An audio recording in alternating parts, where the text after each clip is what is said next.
DC pinjol, incar kontak darurat. Lakukan hal ini biar teman-teman tidak kelewat atau mungkin teman-teman tidak kecolongan dalam tanda kutip ya. Oke, ngomong-ngomong soal DC incar kontak darurat.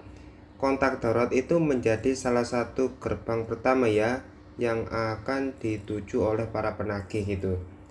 Yang mana penagih ini sebenarnya untuk mencari keberadaan kalian ketika kalian enggak respon, atau sebagai alternatif terakhir gitu ya, untuk membuat kalian itu membayar.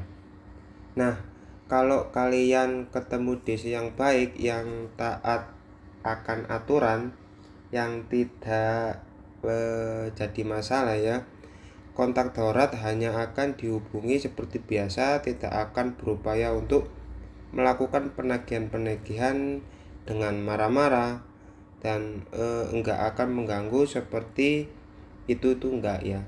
Jadi kalau kalian mendapatkan DC yang baik, kontak darurat Anda yang Anda daftarkan waktu pertama kali melakukan peminjaman itu enggak akan terkena dampak yang aneh-aneh ya. Cuma sekedar menanyakan perihal Anda sebagai nasabah utama kemana gitu ya, waktu penagihan kok nggak ada yang respon dan lain sebagainya. Hanya seperti itu aja.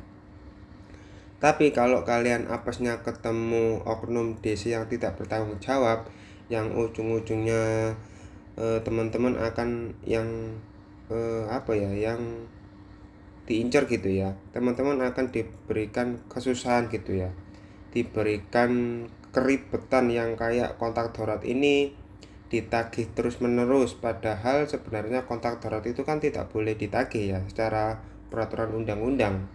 Nah ini kan yang bahaya, karena kontak darurat itu akan merasa cemas, merasa stres, dia nggak ngerti apa-apa tapi kena imbas masalah karena Anda sebagai nasabah utama yang tidak bisa membayarnya ya.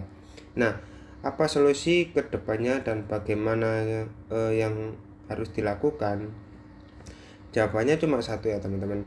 Jawabannya cuma satu, yaitu harus segera curi start duluan atau selangkah lebih maju ya.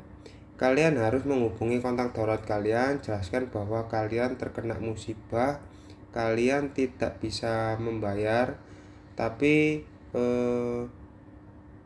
sebisa mungkin kalian memberikan pemahaman kepada kontak darurat kalian bahwa ini bukan masalah yang besar ya. Mereka tidak bertanggung jawab untuk masalah-masalah utang-utang seperti ini. Mereka hanya dihubungi karena mereka didaftarkan sebagai kontak darurat ya. Pertama, mungkin kalian bisa minta maaf terutama buat teman-teman yang tidak melakukan izin terlebih dahulu kepada kontak darurat yang kalian daftarkan ya. Mohon maaf gitu ya. Lalu kemudian jelaskan bahwa bisa diabaikan saja, tidak usah terlalu digubris karena ini ya kesalahan kalian sendiri sebagai nasabah utama, karena ya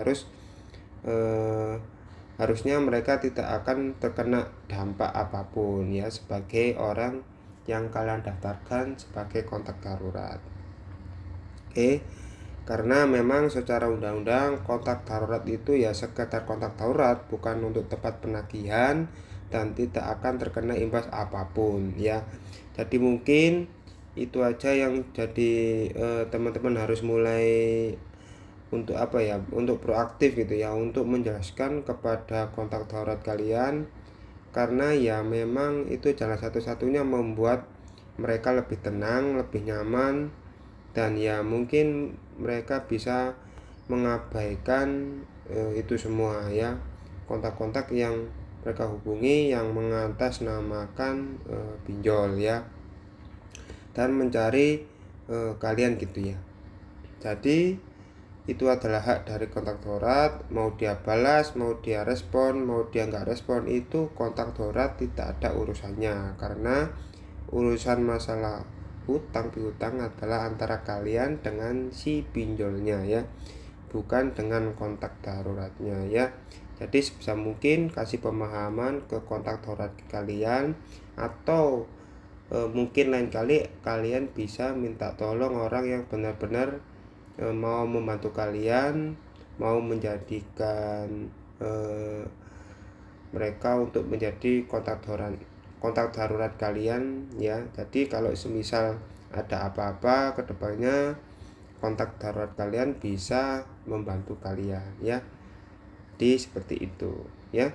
Mungkin segitu dulu informasi yang bisa saya sampaikan. Selebihnya mohon maaf. Wassalamualaikum warahmatullahi wabarakatuh.